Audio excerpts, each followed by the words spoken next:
कि इन दिनों पूरे उत्तराखंड में राज्य बनाने की 25वीं सालगिरह का जबरदस्त माहौल है। राजधानी देहरादून से लेकर पहाड़ों के दूर दराज इलाकों तक हर जगह जोरदार जश्न मनाया जा रहा है और इसी जश्न के बीच में मुख्यमंत्री पुष्कर सिंह धामी के लिए गुरुवार का दिन बहुत ही व्यस्त और खास रहा। सीएम धामी ने एक ही दिन में 3 बड़े कार्यक्रमों में हिस्सा लिया। सीएम धामी हल्द्वानी, रामनगर और देहरादून पहुंचे। हल्द्वानी में आयोजित पूर्व सैनिक सम्मान समारोह में मुख्यमंत्री धामी ने वीर नारियों और बलिदानियों के परिजनों को सम्मानित किया। लेकिन इस कार्यक्रम में तब भावनात्मक पल दिखा जब एक जिला अध्यक्ष ने मुख्यमंत्री को उनके दिवंगत पिता की तस्वीर भेंट की तो सब लोग भावुक हो गए। मुख्यमंत्री धामी ने सैनिकों के त्याग और बहादुरी को सलाम किया और कहा कि उन्होंने खुद इन मुश्किलों को करीब से देखा है। उन्होंने ये भी कहा कि प्रधानमंत्री नरेंद्र मोदी के नेतृत्व में हमारी सेना आज पहले से कहीं ज्यादा ताकतवर और गर्व से भरी हुई है। स्वयं मैं एक फौजी का बेटा हूं और बचपन से मैंने फौजियों की वर्दी में बसने वाले अनुशासन को देखा है, उनकी कर्तव्य निष्ठा को देखा है, त्याग को देखा है और मातृभूमि के लिए उनके अदम्य समर्पण को बहुत नजदीक से अनुभव किया है। ये भारत देश है, ये सेना का देश है, ये हमारा देशभक्तों का देश है। इसलिए मैंने मुख्य सेवक के रूप में काम करने के बाद ये संकल्प लिया कि पहले दिन से मेरा संकल्प था कि हमारा ये भाव केवल हमारे मन में नहीं बल्कि ये भाव हमारे कामों में भी दिखना चाहिए, सरकार के हर निर्णय में दिखना चाहिए, झलकना चाहिए।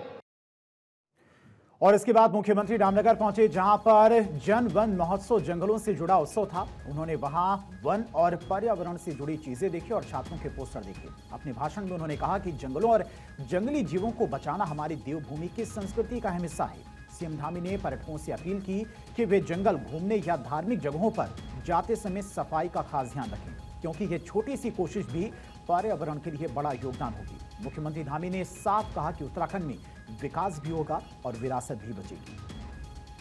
प्रकृति का नुकसान न हो, प्रकृति का किसी प्रकार से हानि न हो, वन विभाग को आधुनिक तकनीकी जैसे GPS tracking, drone surveillance, dog squads और जीपीएस की सुविधा दी जा रही है ताकि वन्य जीवों की निगरानी और सुरक्षा के साथ ही उनकी गश्त भी बेहतर ढंग से हो सके। उनको वन विभाग की सुरक्षा करने में किसी प्रकार की अधिक बाधाओं का सामना न करना पड़े, उनको भी सरलता प्राप्त हो। स्थानीय लोगों के लिए आजीविका के नए अवसर पैदा किए जा रहे हैं ताकि वो जंगलों और की रक्षा और वन्य जीवों की सुरक्षा में भी सक्रिय भागीदार बन सके। और देहरादून में आयोजित राज्य स्तरीय युवा महोत्सव में मुख्यमंत्री धामी का जोशीले नारों और उत्साहपूर्ण स्वागत के साथ आगमन हुआ। उन्होंने अपने भाषण से युवाओं में जोश और आत्मविश्वास भर दिया। सीएम धामी ने नकल विरोधी सख्त कानून और युवाओं के लिए चलाई जा रही सरकारी योजनाओं की बात की। मुख्यमंत्री ने कहा कि उत्तराखंड का भविष्य युवाओं के हाथों में है और सरकार उन्हें मजबूत बनाने के लिए लगातार काम कर रही है। 1 लाख युवाओं को सीएम यंग इकोप्रेन्योर बनाने की बात कही थी और यह स्कीम आज रंग ला रही है। मुझे बताया गया कि इस स्कीम के तहत nature guide, drone pilot, wild life photographer, वन्य जीव टूरिज्म आधारित कौशल के कार्यों को एक उद्यम के रूप में परिवर्तित किए जाने की दिशा में काम चल रहा है।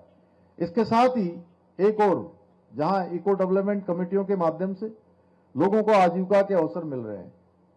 कैंटर राइड जैसी पहल से पर्यटन और रोजगार दोनों को बल मिला है।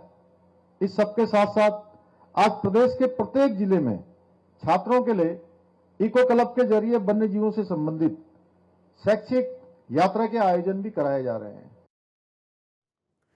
और इस दौरान उन्होंने राज्यसभा सांसद नरेश बंसल के साथ में साइकिलिंग भी की, जिससे फिट इंडिया का संदेश दिया गया। इन तीनों कार्यक्रमों ने यह साफ कर दिया कि उत्तराखंड अब एक नई दिशा में आगे बढ़ रहा है। यहां तरक्की, पुरानी पहचान, परंपरा और आधुनिकता और संवेदनशीलता और मजबूती साथ साथ चलेंगे।